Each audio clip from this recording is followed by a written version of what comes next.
Welcome to MMA on the Rocks. My name is Bill Welger.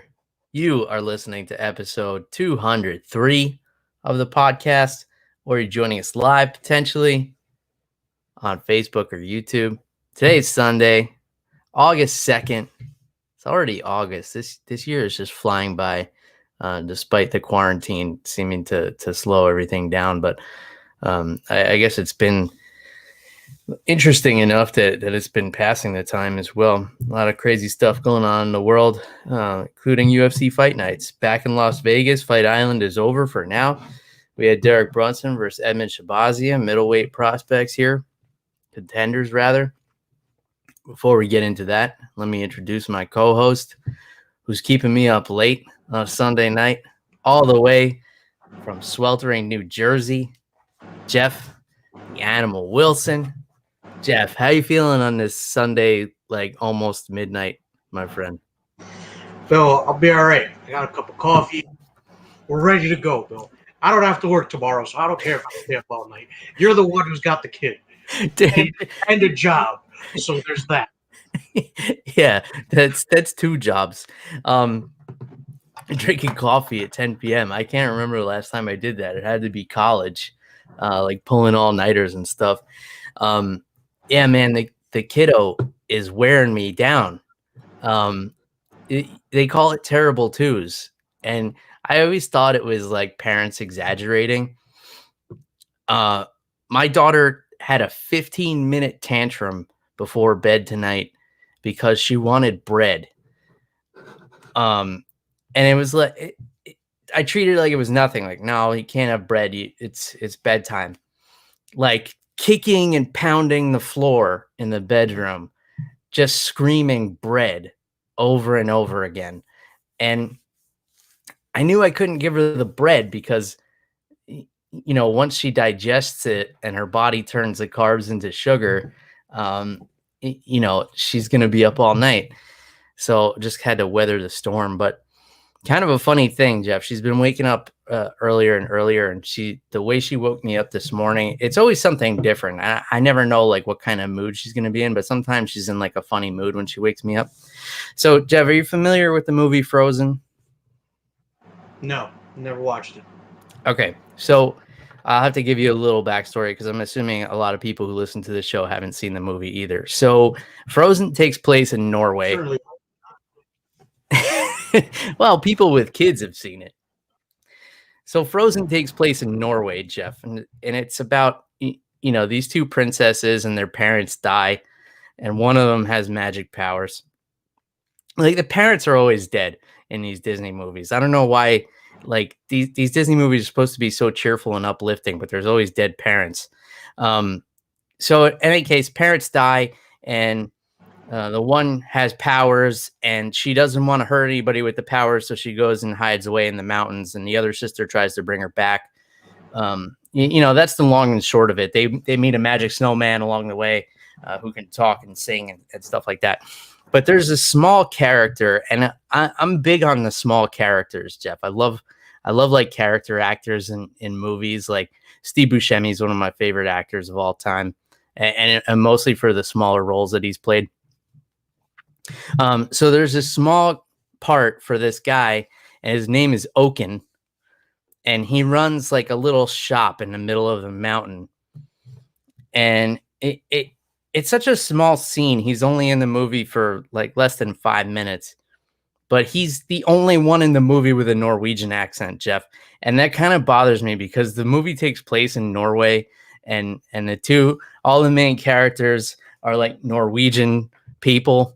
And only this one guy, the shop owner, has a Norwegian accent. So like people come in the door and he goes, "Yoo-hoo."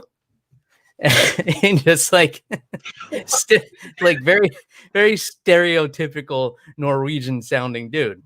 So he's like, "Yoo-hoo, big summer blowout." And meanwhile, there's a snowstorm going on throughout the whole movie. So like why he's selling bathing suits and stuff is kind of the joke. But then he has a sauna as well, and his family is in the sauna. And he's like, "Oh, I'll give you a free trip to my sauna. Yoo-hoo, hello, family." And then it pans over to the sauna, and you see a bunch of kids and stuff in there, and they all go, "Yoo-hoo." So the way Ariana woke me up this morning, she's shaking me, and in my ear, she's yelling, "Yoo-hoo, family." and I turn over, and she knows I'm miserable. She knows I'm tired because she'll tell me in the morning, like, "Daddy, you tired? All right, get up." So this morning she shakes me and she goes, "Yoo-hoo, family." And I turn over and she just starts laughing in my face, like mocking me that she's waking me up so early and doing it by impersonating a bit character in a Disney movie. So then I wake up and then I see her go over to my wife and shake her and yell in her ear, "Yoo-hoo, family." Oh, man. In any case, I guess Mark is upset because he said he tuned in for MMA talk and he gets a bedtime story. Yeah, well, I gotta explain where we're at, Mark, because I'm up at 6:30 in the morning, and now it's a little after 10 p.m. here on the East Coast. So I'm running on fumes and bourbon, Michter's bourbon, small batch. I'm gonna need this to get me through this episode. I got a little jolt. I had to get the Disney story out of my system to get the gears turning. But we're gonna talk some MMA here now. Jeff, did I not tell you last week that Derrick Brunson was gonna put an end to this hype train? Oh, you did for sure. Edmen Shahbazyan. I don't know why so many people were counting him out. It seemed like, the obvious thing is that they were trying to build Shahbazyan up, and rightfully so.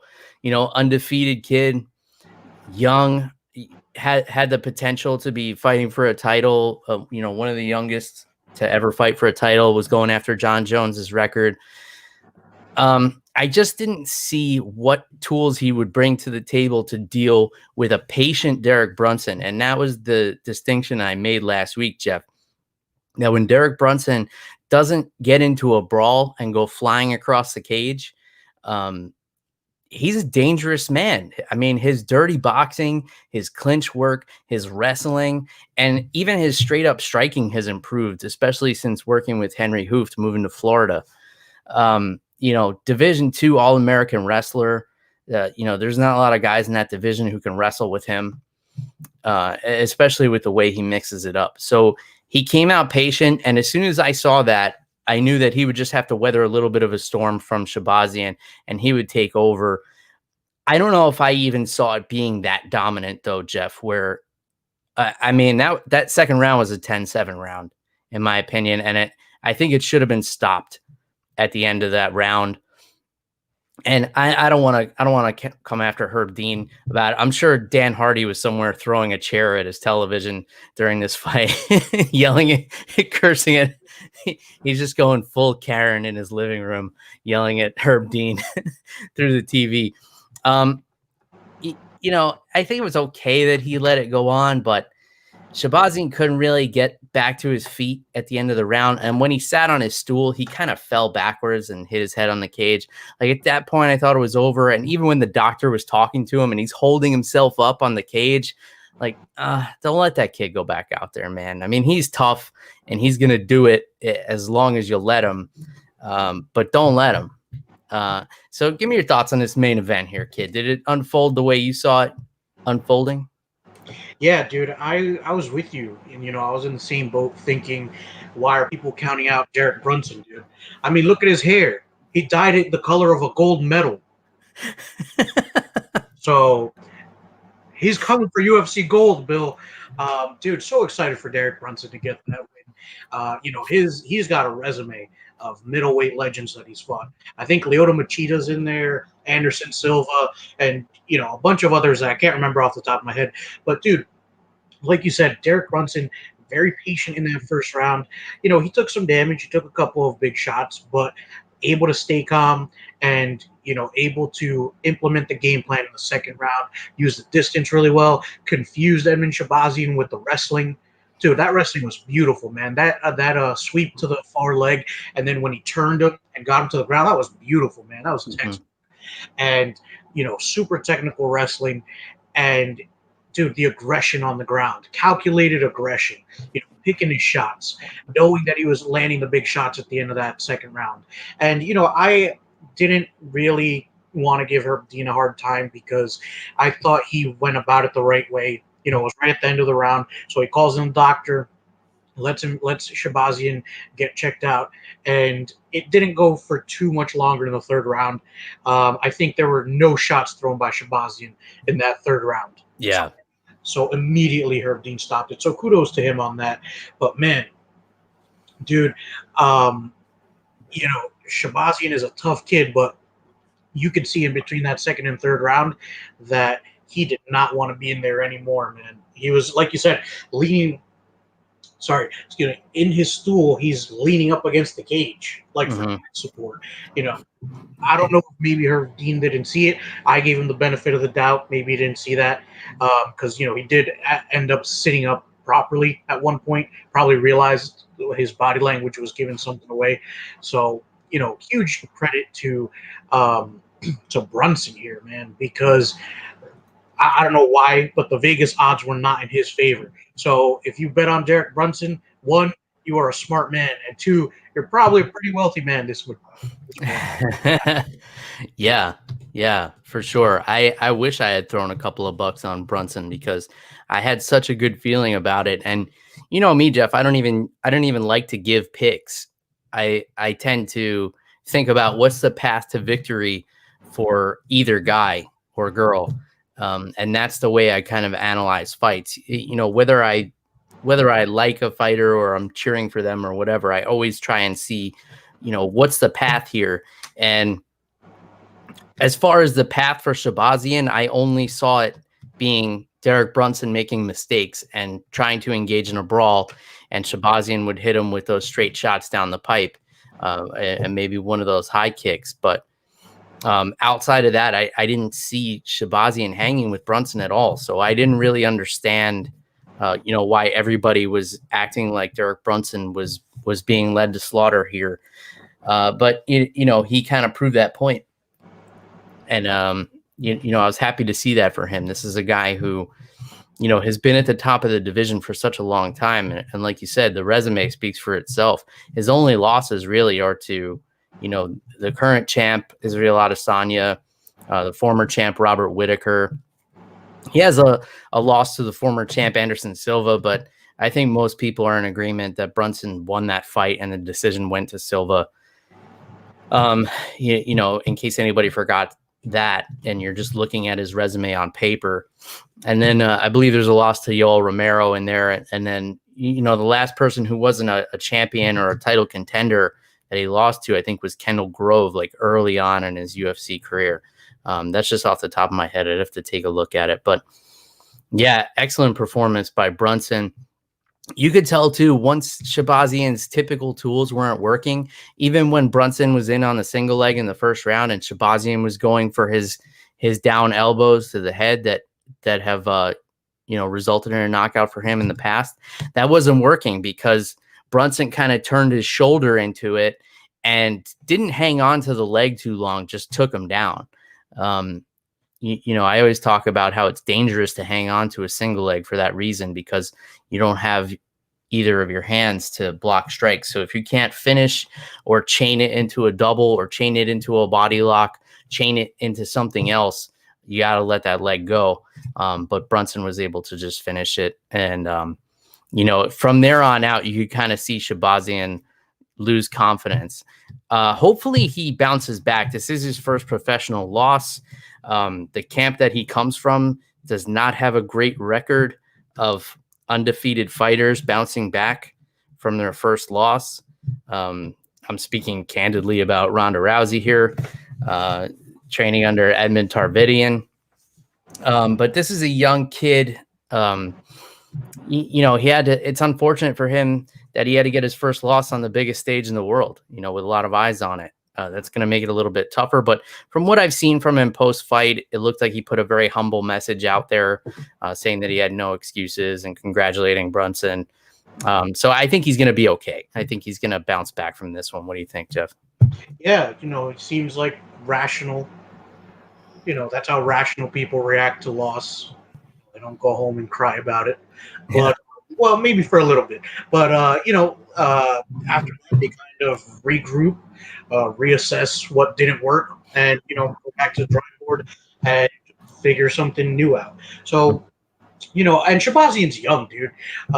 He's got his whole career ahead of him. There's no doubt that he's going to be a bright star one day in the UFC. Brunson's a tough dude. He's a tough matchup for anybody. So I think that what Shahbazyan needs to do is kind of, work on his grappling a little bit. He still has so much room for development and growth. The sky's the limit for this guy. One loss, yes, it's a setback, but the kid's still a stud. Yeah, for sure. He's definitely talented. I think it was just a little bit too much too soon. And it was just a case of that. Now he's in kind of a weird spot because he's ranked in the UFC. You kind of seen like he didn't develop enough to hang with the upper echelon of the division. So it's like you can't really take too much lower in competition in his next fight. So he's going to have to learn on the job. But, I'm confident. It seems like he's dedicated his life to this. I'm confident he'll be able to bounce back on this one for sure.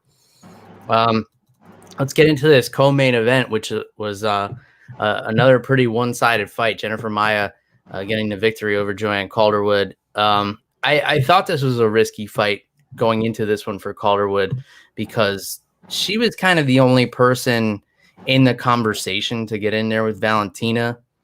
And I think she maybe could have waited out for that title shot, but, she wanted to prove that she's a true fighter, and she took on a really tough contender in Maia, and it didn't go her way.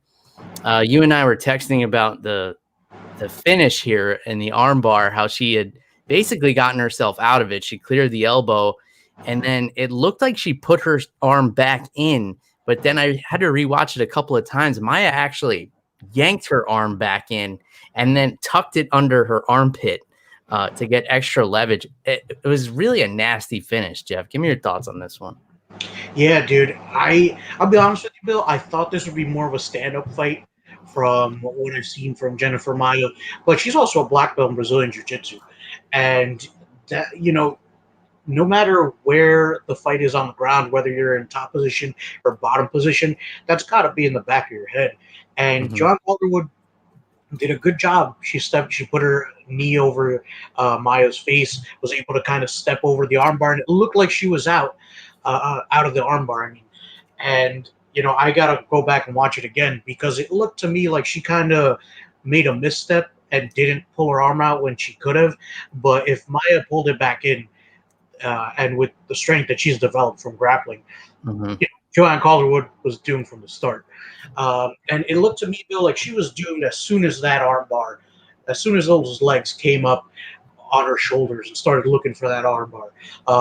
It just, Maia just looked comfortable attacking off her back. And, Joanne Calderwood, she's no slouch as a grappler either. Her grappling's developed really well since she entered the UFC. But, Brazilian Jiu-Jitsu black belt is always such a tough order, such a tall order to be asked of. And, Joanne Calderwood, she knew the risk going in, man. She didn't want to wait for the title shot. I don't blame her. She wanted to stay active, wanted to prove that she's a real contender. But, Bill, if the reward for winning this fight is to get smashed up by Valentina Shevchenko, what is Joanne Calderwood really losing here? Yeah, I guess that's a good point. And, a lot of people are talking about Maia now possibly stepping in against Shevchenko because there's nobody else. But I don't know that she's necessarily deserving even after this fantastic performance here. Her last fight was in November, and it was a loss to Caitlin Chookagian. And before that, her last win was over Roxanne Modafferi a year ago, July 2019, and she missed weight for that fight. So I don't think a title shot should be next for Maia, but I don't know who else is there. The other thing I want to point out too is, a lot of people I think of Maia as the striker because she's a shoot-to-box fighter, and obviously the shoot-to-box gym is known for being some of the most vicious strikers on the planet. You know, Vanderlei Silva, Shogun Hua, guys like that, you know, made that aggressive Muay Thai style very famous back in the Pride days. But yeah, she's actually got more submission victories than knockouts. And one other thing I didn't like seeing from Calderwood on the feet was she wasn't moving her head. And I know she comes from a more traditional Muay Thai. And I'm going to talk about this a couple of times as we go down this card, because I saw a lot of issues with head movement. In traditional Muay Thai, Jeff, head movement's not a big deal because you don't want to move your head into kicks. The highest points you can get from Muay Thai, traditional Muay Thai in Thailand, is kicks. Those are the biggest points. The next biggest points are trips and throws. And then after that, it's elbows and knees. And at the very bottom of the list is punches. So if you're trained in traditional Muay Thai, you don't work a lot of head movement to avoid punches. But when you're facing, so it's not exactly Muay Thai versus Muay Thai here, because of the shoot box style of Muay Thai from Brazil is very punching heavy, as we've seen, you know, from guys like Vanderlei Silva. So they do have the head movement. So Calderwood just couldn't get her head away from those punches. And then, she wasn't getting the better of it on the feet. So she wanted to take it to the ground. And, that's the way it went from there. But what do you think about Maia in terms of the title shot with Valentina? You think it's just like she's got to be next, or she still doesn't deserve it? We got to see something else. Me personally, I want to see something else, but at the same time, you can't give it to Calderwood now, coming off a loss. Mm-hmm. So I don't know what you do now, man.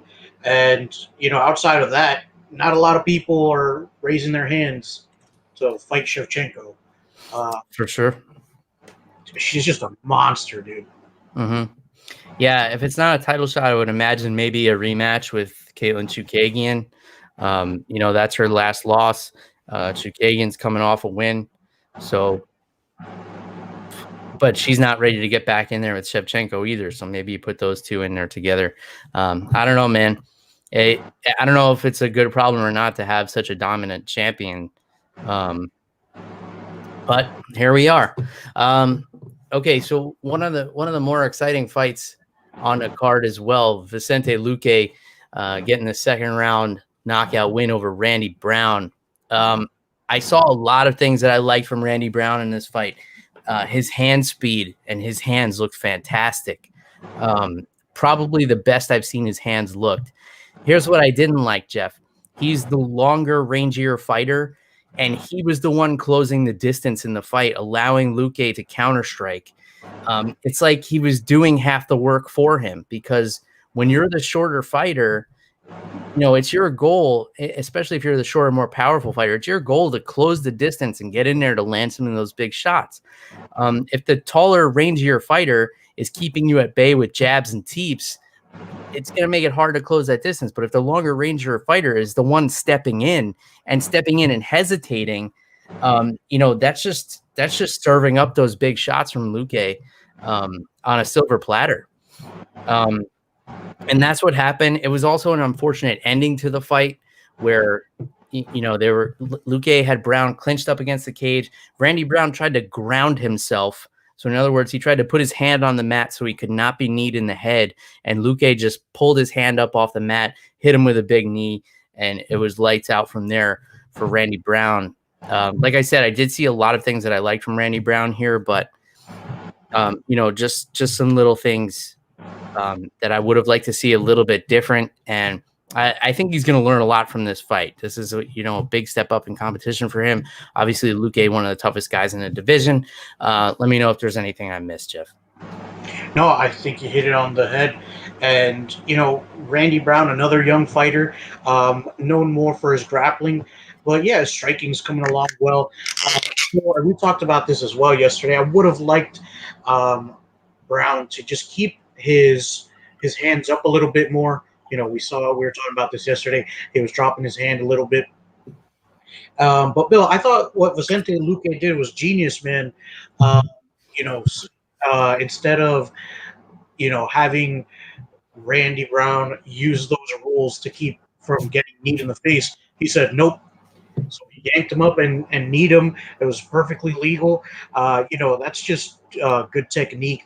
That's very good octagon awareness as well. And dude, Luque proved why he's the silent assassin, man. He's a killer in there. But I think that he did waste his call out. I don't think the fight with Nate Diaz is going to happen. I would have liked for him to ask for someone a little bit more realistic. I don't see Diaz getting off the couch to fight Luque.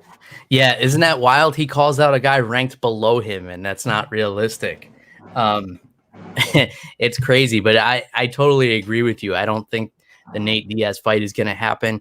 And it's not because Nate Diaz is afraid to fight him, right. But Nate Diaz is, he's a big name. He's a big draw. He's one of the biggest stars in the game. You kind of need somebody that equals his star power to get in there to get him out of bed at this point. He's sitting on a couple of million. He's a very minimalist kind of guy. He's smart with his money. He's running his school out in Stockton. He doesn't need to be getting in there with any killers when it's not a name that's equal to his. But yeah, I want to rewind real quick and talk about the grounding. I think this is why it would actually be safer if you could knee a downed opponent, which used to be legal back in Pride. Because in a situation like that, you wouldn't have somebody reaching both hands down to the mat, exposing their head. He would be protecting his head the entire time, trying to fight the clinch. And, even if he did go to his knees, you got to try and recover guard or something, or grab a hold of a leg so you're not being kneed on the ground. I know it looks really brutal, but I think overall it would be safer if the knees to a grounded opponent were legal. It would definitely change a lot of strategy. There probably would be a lot more knockouts from that at first, and it would look really gruesome. But I think as guys and girls adapted, you would actually see it start to be safer, because a situation like this, Randy Brown is completely taking away his own defense to try and play to the rules here. Obviously the safer thing to do there also is to take a knee, put your knee to the mat. That way you could still protect your face with something. But yeah, this is something that we see quite often where guys will try and touch the mat with their hands so that they're grounded and they can't be kneed in the face. I think if you take that away, you're going to see a safer sport overall. Any other thoughts on that before we move on to the fight of the night here, kid? No, fun fight. Let's move on. I'll let you take the lead on this one. Rematch between Bobby Green and Lando Vannata. The first one went to a draw. This one, not even close to a draw. One judge even gave Bobby Green a 10-8 round in there, and I'm not mad at that at all. Give me your thoughts, kid. Yeah, I mean, don't get me wrong. This fight was super exciting, dude. Lando Vannata had his moments, but dude, Bobby Green just on another level, able to mix it up really well. But man, the work he put in on the feet, the output was great all throughout 3 rounds. And Vannata just didn't have it. Bobby Green's got his number. Mm-hmm. Yeah, for sure. And I saw a lot of things like, let these guys fight on every card until one of them retires and stuff like that. And they put on exciting fights. They both have exciting styles. They both come out, with their hands at their hips. I'm going to circle back to the head movement I was talking about. Vannata had the opposite problem as Calderwood because he was moving his head a lot, except when he was getting punches thrown at it. So he was moving his head all over the place and trying to be a moving target. But when Bobby Green was throwing, he would freeze and he was taking the punches. So he was moving his head for the sake of moving his head and trying to be a moving target, but he wasn't moving his head to evade the punches. And that's a big detail I picked up on as I was watching this fight. And it was the basics of Bobby Green that really came through against more of the flashy striking style of Vannata, and also the takedowns from Bobby Green, man, perfectly timed. He was seeing everything coming, and he was just able to time his strikes, time his takedowns.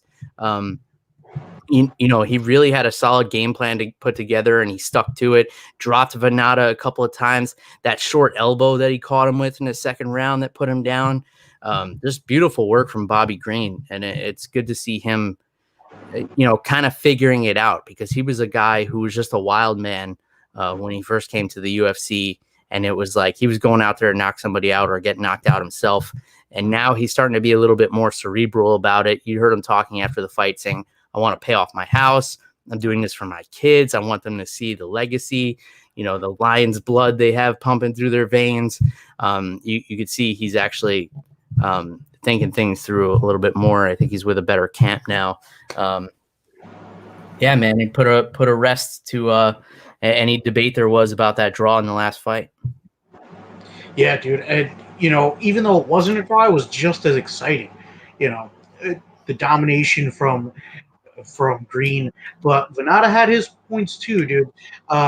Like you said, I would love to see these guys fight every weekend.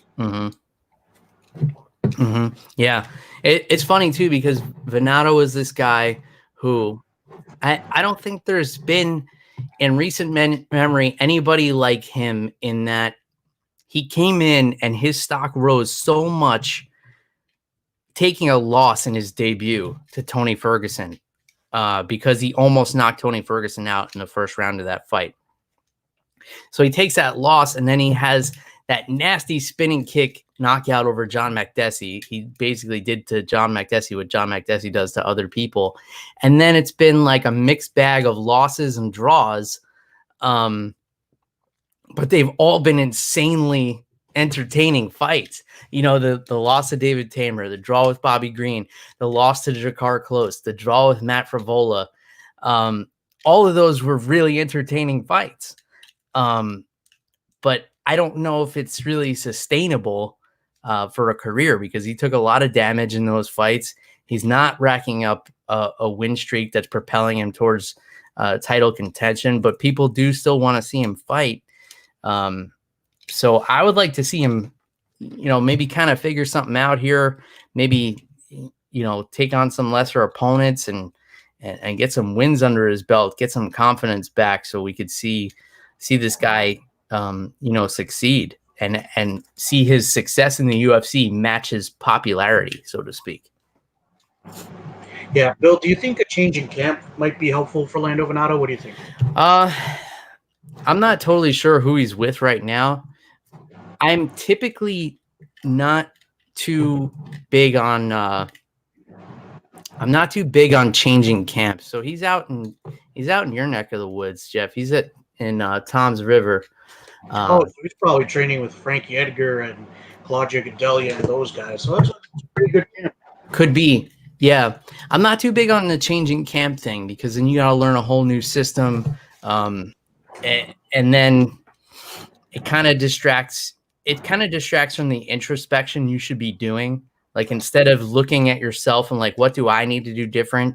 How do I need to be listening to my coaches differently? And it turns into like, these coaches aren't benefiting me. I would be doing better if I had better coaches. Once you start to get into that mentality, it's a slippery slope. I like to see people stick with who got him to the dance. He got to the UFC for doing certain things with the people that he was with. And he just needs to make some adjustments, and I think he'll figure it out. There are exceptions, of course. Obviously, Derrick Brunson has looked fantastic since hooking up with Henry Hooft. TJ Dillashaw kind of took things up to the next level when he left Team Alpha Male.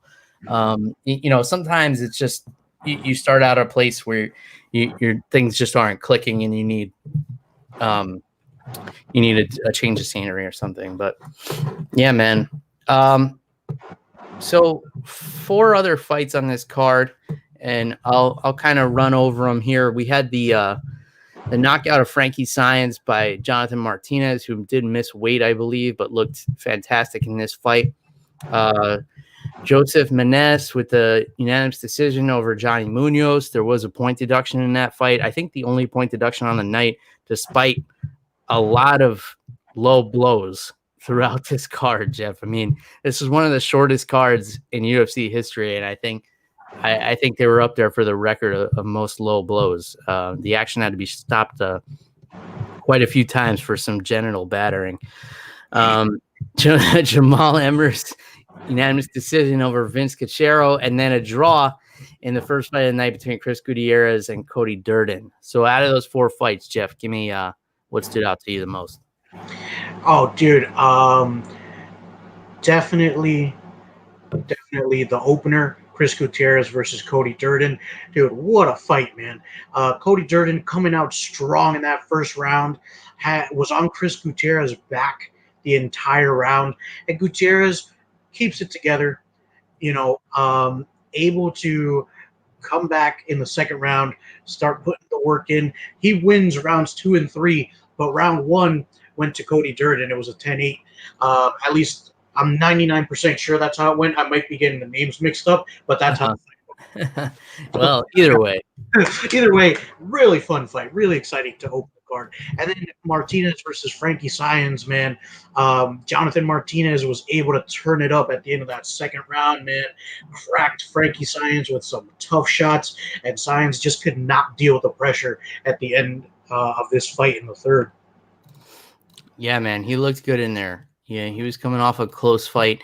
In his last fight, I lost to Andre Ewell. So I know he was anxious to get back in the win column. I do believe he missed weight. So maybe it was those extra calories that helped him turn up the gas in that last round. Overall, this was a fun little card, man. There was a lot of unfortunate events that went on behind the scenes. Of course, Gerald Meerschaert was supposed to fight Ed Herman, but Meerschaert tested positive for COVID. It seems he was asymptomatic. He seems totally healthy. So he had to pull out, and then Trevin Giles, when he was about to make the walk against Kevin Holland, fainted in the hallway. Wow. And he passed out. He had his eyes open, but he was unresponsive. He had to be transported to the hospital. The update that I read from Trevin Giles' social media was that they found some heart irregularities. So I guess he's getting some more tests done. Obviously, we hope everything's okay with him. I know Kevin Holland was really disappointed because he's a guy, who's really all about getting in there as often as possible. Came off of Dana White's Contender Series, I believe, has looked really impressive in the fights that he's had in the UFC so far. He was calling out Ed Herman, saying that he wanted to fight him, but apparently when Ed Herman found out that Meerschaert had to pull out, he hit the bar immediately. So he was a couple of drinks in, and I don't think could have made it. But I think Holland was actually serious about fighting Herman, who I don't know if you know this, Jeff, but the Ed Herman Meerschaert fight was supposed to be at 205. Oh wow! And how much did Meerschaert weigh in at? Was he? Was he at 185? I don't know if he. No. The fight was at 205. Meerschaert usually fights at 185, but yeah, Holland wanted to fight a 205-pound Ed Herman on short notice, on like 10 minutes notice. That would have been a record. I don't know if they could have even pulled that off, because they were both sanctioned to fight, but since it's not, since they were already weighed in and it wouldn't be against the opponent on their bout agreement, I don't think the Athletic Commission would have allowed that. But that would have been interesting. It would have been by far the most short notice matchup in history, at least that I can remember. If anybody wants to correct me, feel free. As always, I'm wrong all the time. I'll be the first one to tell you that. Do you think that Ed Herman hit the bar after seeing Kevin Holland's athletic display? Do you think that's what drove him to drink? He might have hit the bar after he saw all these nut shots last night. I mean, I was drinking to numb the pain through this card too, man. It was like you were watching like a greatest hits, like best low blows. It was like one fight after the other, man. And then even in the main event, Derrick Brunson took 2 and shook him off. He was the only person to check a dick shot on the whole card. Dude, I mean, he probably didn't want Shahbazyan to get any rest. He was like, if I'm rested, he's rested. Let's do it. Yeah, he's like, I'll ice my nuts later. I got to show this kid what's up. But yeah, there were 2 like pretty clean shots, and Brunson was just like, nope. So, and maybe that's what sucked the wind out of Shahbazyan's sails too. Is like, man, if I can't get him down with a dick shot, it's hopeless. Like everybody's been dropped with these tonight. I got nothing else. All right, Jeff. Before we get into previewing, let me tell you what I've been sipping on. I already told you the name of it, but I'm going to hold it up for you here. This is Michter's small batch. And I put out on Twitter my 5 favorite bourbons right now, and this one is definitely sitting comfortably on the list. This is a really tasty bourbon. It kind of tastes like a vanilla bean ice cream, like a melted ice cream kind of. It's very subtle on like the caramel notes that you usually get from a good bourbon. It's more vanilla forward. The nose of it is kind of like straight alcohol. So you kind of sniff it and you're like, oh, this is going to suck. This is going to be like rubbing alcohol. But I actually did hit this with like a couple of drops of water. It really opens it up. And then, yeah, those vanilla flavors are so good, man. It's just like, it's like drinking ice cream. And I'm not even a big ice cream guy, but I like that it's kind of similar to ice cream. It has that familiar, like nostalgic flavor to it. So I'm really enjoying this Michter's small batch right now. So we got a pair of fights coming up this weekend, actually, Jeff, because Bellator is coming back. And what is that? I don't know what that is, Bill. Well, it's this other fighting organization that used to exist back before the coronavirus. I didn't think I would be interested in Bellator coming back, Jeff, to be honest. But Friday night, we got a rematch between Michael Chandler and Benson Henderson in the main event. So this is Friday, August 7th at the Mohegan Sun Arena in Uncasville, Connecticut. So this is going to be the first mainstream fight card that's been held outside of Vegas and outside of Fight Island here. Bill, did Bellator have another card like a week or two ago or something? Did they? If they did, I didn't even see it. I think so, but I didn't want to watch it because I don't care about Bellator. Yeah, I care about Benson Henderson, so I might have to check it out this weekend. Yeah, so the last fight was really close. It was a split decision win for Chandler. And Chandler is one of these guys, man, that's just, he's been one of the best lightweights in the world forever, but you can't convince anybody of that because he's been in Bellator. But he's got a win over the former UFC champion Benson Henderson. He hit a nasty suplex on Henderson in that first fight. That's been a highlight reel ever since. And then the co-main event is Matt Mitrione and Timothy Johnson. I'm not too sure who that is, but let me tell you one fight to tune in for here, Jeff. And I don't have the DAZN app or whatever they're putting Bellator on, so I'm gonna have to find another way to watch this. But it's pronounced what? Pronounced DAZN. It's pronounced don't download it because it costs too much money for what it's worth. Curtis Millender, who was recently released from the UFC, even though I thought he was a very exciting fighter. I thought it was one of those unfortunate parting of ways, but he's going to take on Sabah Homasi. And this is a really fun fight.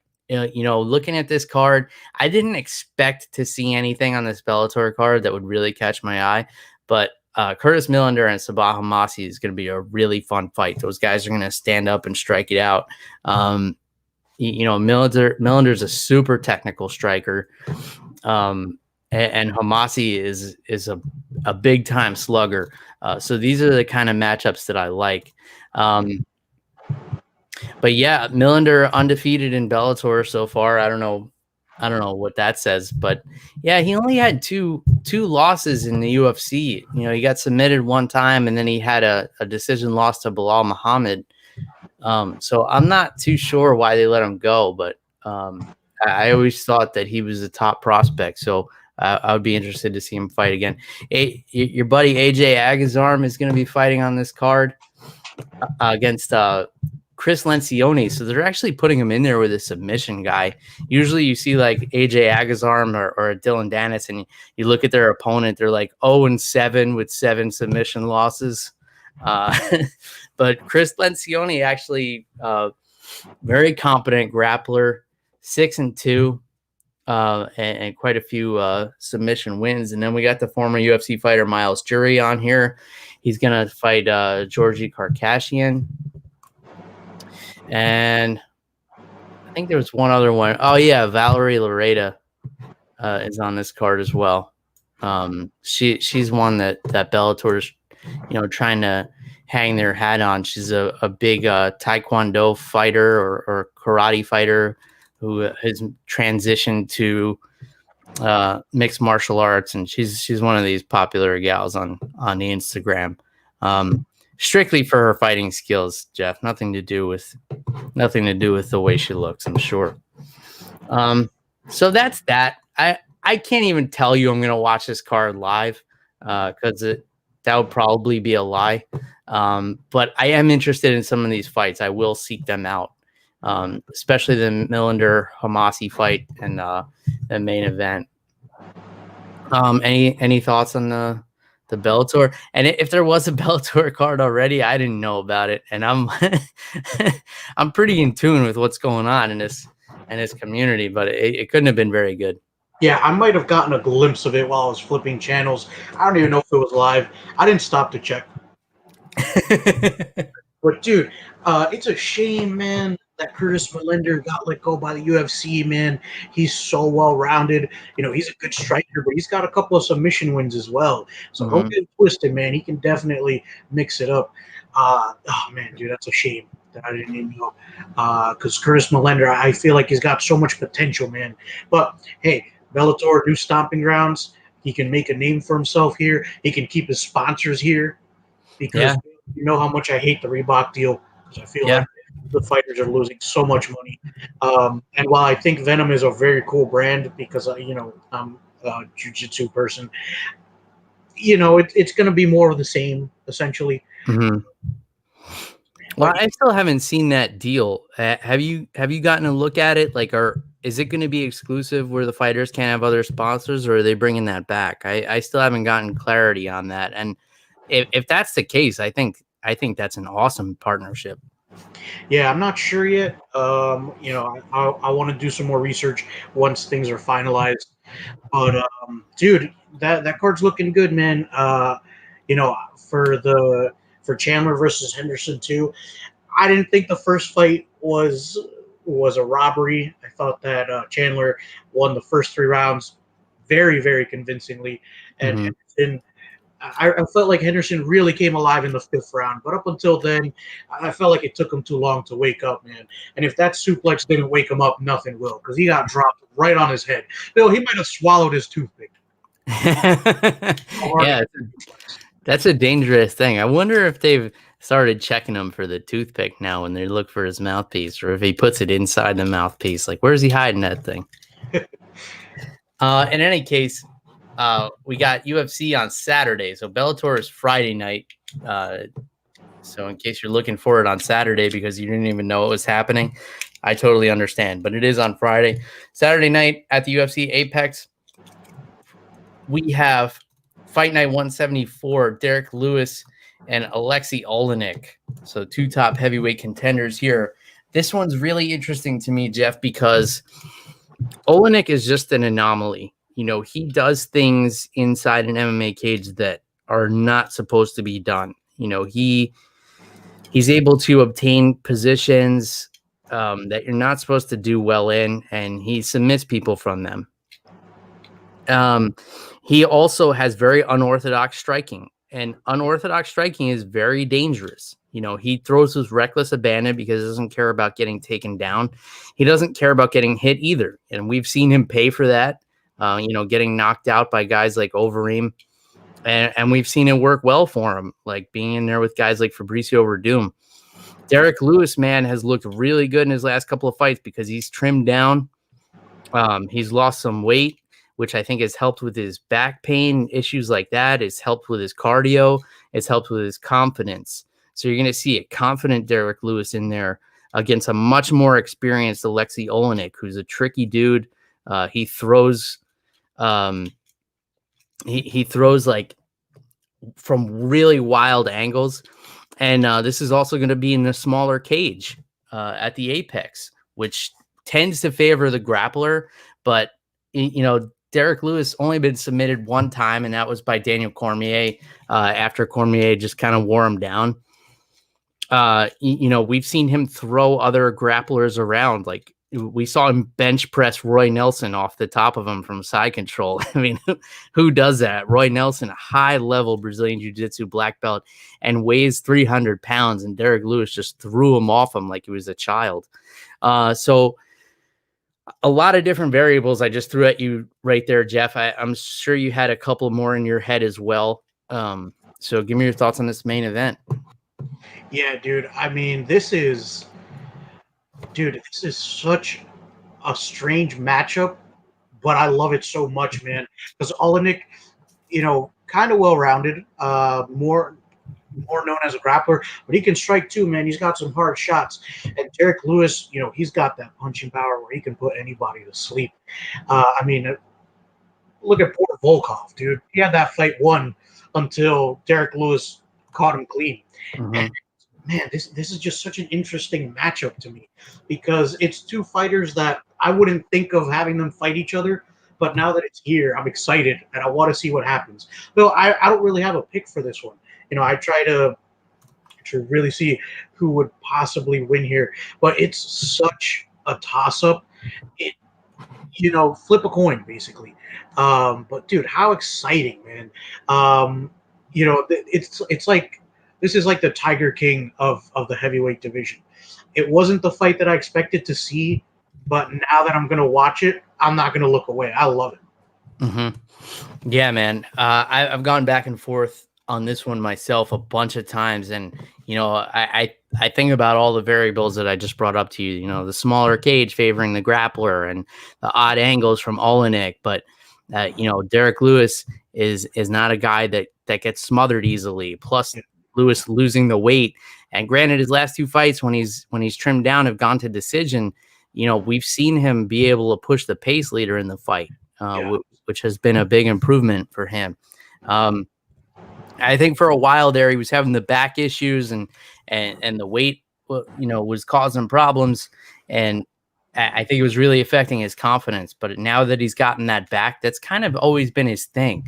He's never been like the most skilled guy. He's just a guy who hits really hard and has confidence in his hands.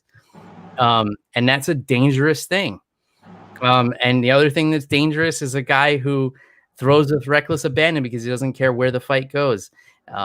I just want to give a quick shout out to Lane99. Says the podcast is consistently excellent. To keep up the good work. Well, cheers, Lane. Thank you for tuning in. We do appreciate people who listen consistently, and we appreciate people who only listen every now and then as well, too. So yeah, let's get into this co-main event here, which I see our buddy Mark from Australia talking about in the comments. And man, this is a tough one.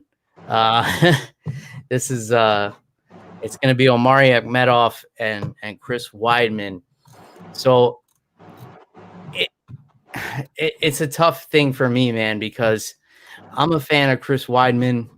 I'd like to see him, get back to the Chris Weidman of old and do well again. This was a guy who's on the path to be, the greatest middleweight of all time.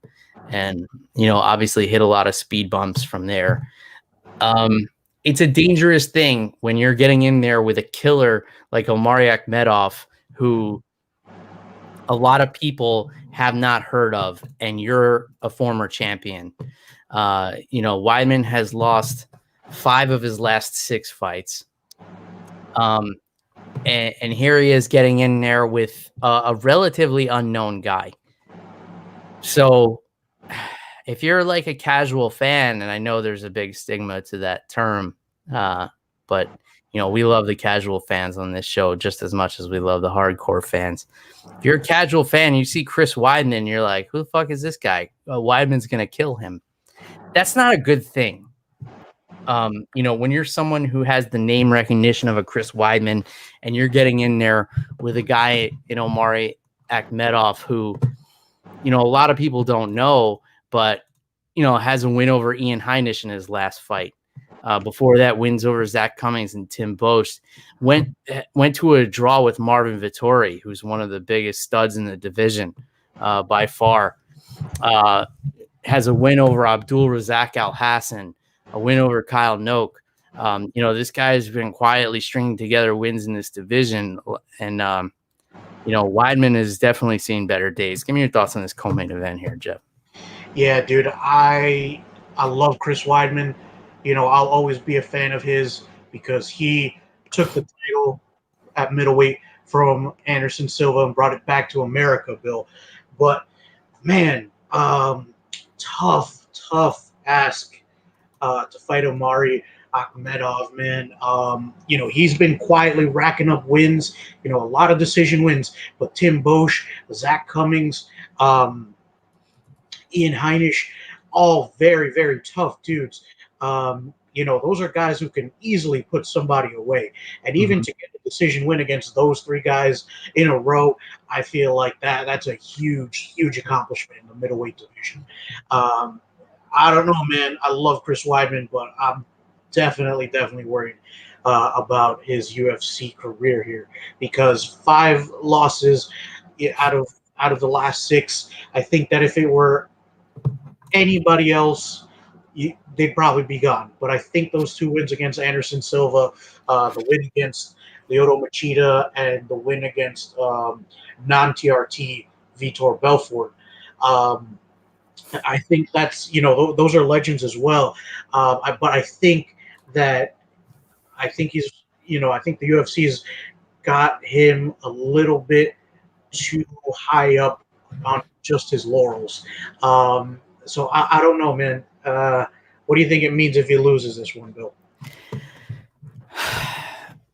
I mean, typically 3 losses in a row, that used to be the number in the UFC, where it's like you're no longer in the UFC after this. So he lost 3 in a row, and then he submitted Kelvin Gastelum, and then he lost to Jacare. Then he moved up a weight class and got knocked out by a young stud by the name of Dominic Reyes there.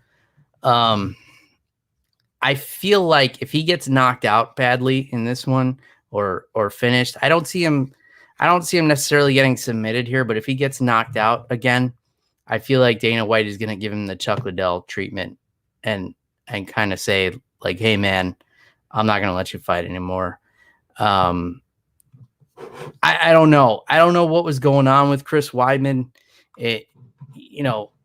He's lost 5 of his last 6, but keep in mind, those are his only losses. He was undefeated when he got in there against Anderson Silva, beat him twice. At the time when Anderson Silva seemed invincible,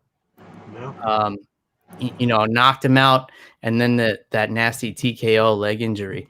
But even his path to the title, man, Uriah Hall, Alessio Sakara, Tom Lawler, Damian Maia, Mark Munoz, then Anderson Silva twice. And like you said, Lyoto Machida and Vitor Belfort.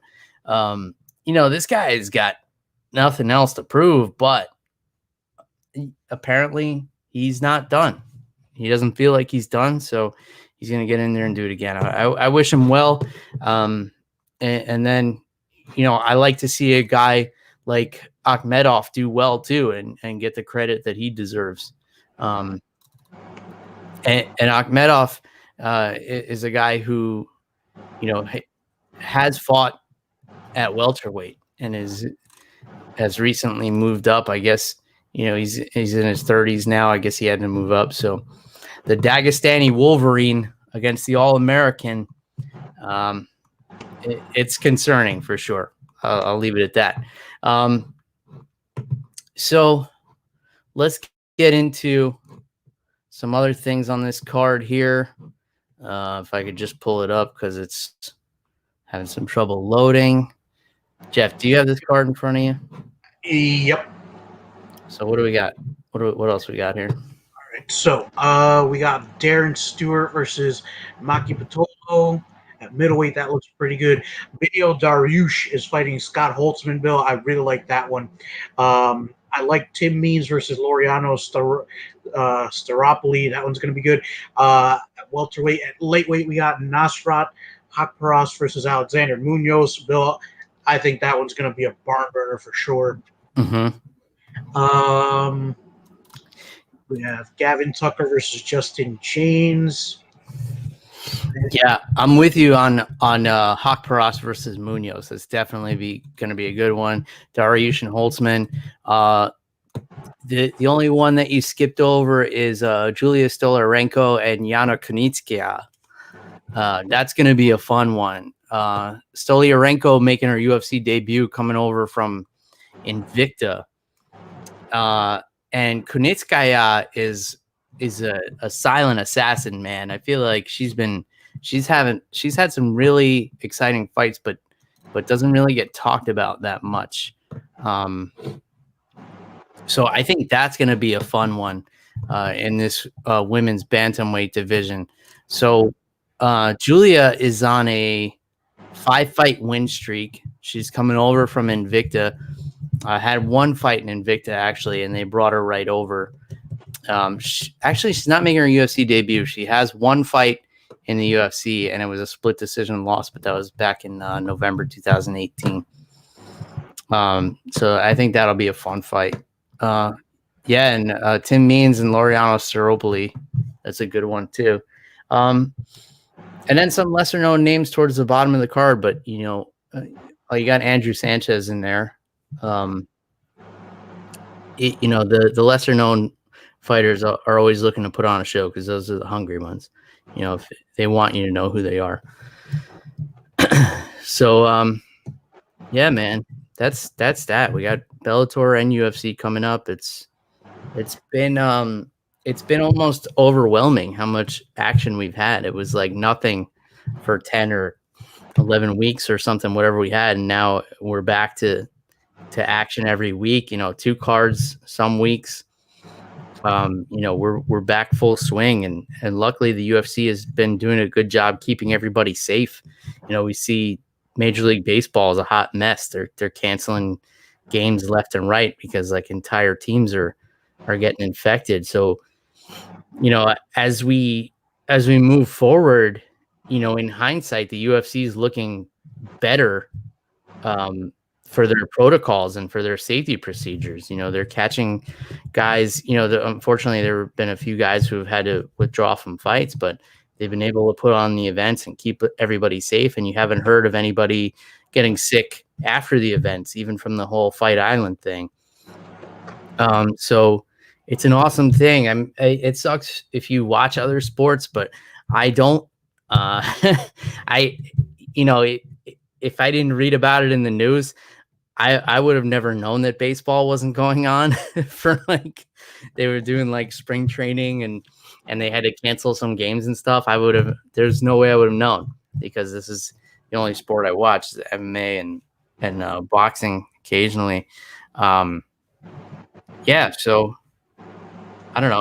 Any thoughts on that, Jeff, with the other sports? And I know the NBA is keeping like all their players inside like a dome or something. Like they have a separate community for all these guys.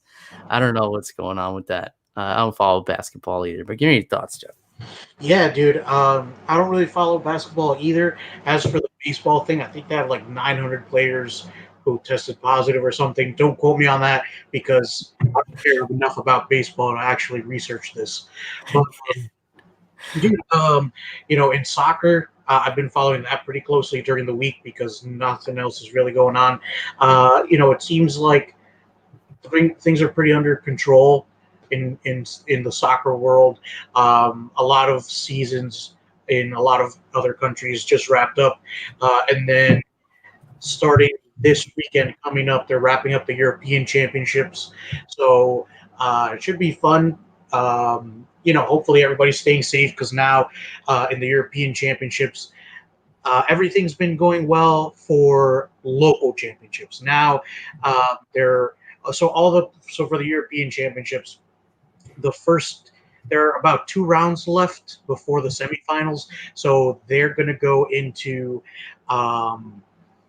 they're going to play in certain stadiums, and then the last 2 rounds, I think, for semifinals and the finals, they're all going to be in Lisbon, which is where the final is going to be anyway. So I'm curious to see how that works out with players traveling from other countries. So hopefully everything is under control. But Bill, I got to get this out there, man. I'm a little concerned about the state of education right now, just because it's crunch time. We got school districts have to let parents know what we're doing. But Bill, I got to be honest with you.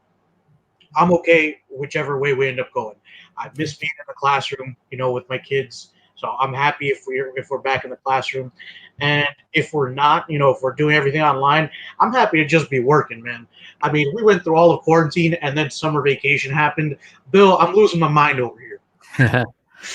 Yeah, the education one is tricky, man, because it's tough because people have their kids at home and they have to get back from work, or they're trying to work from home, and you got to worry about childcare for your kids.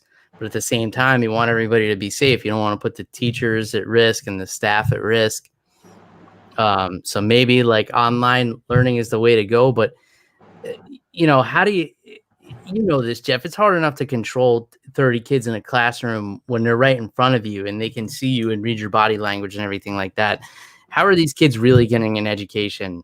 Doing it over Zoom or FaceTime or whatever tools the teachers have at their disposal. It would have to be, the parents would have to be on top of the kids and making sure they're actually participating in the classes and doing the work. And, if you're a parent that works a full-time job, that's just too big of an ask. Obviously being a teacher isn't being a babysitter. I want to make that distinction.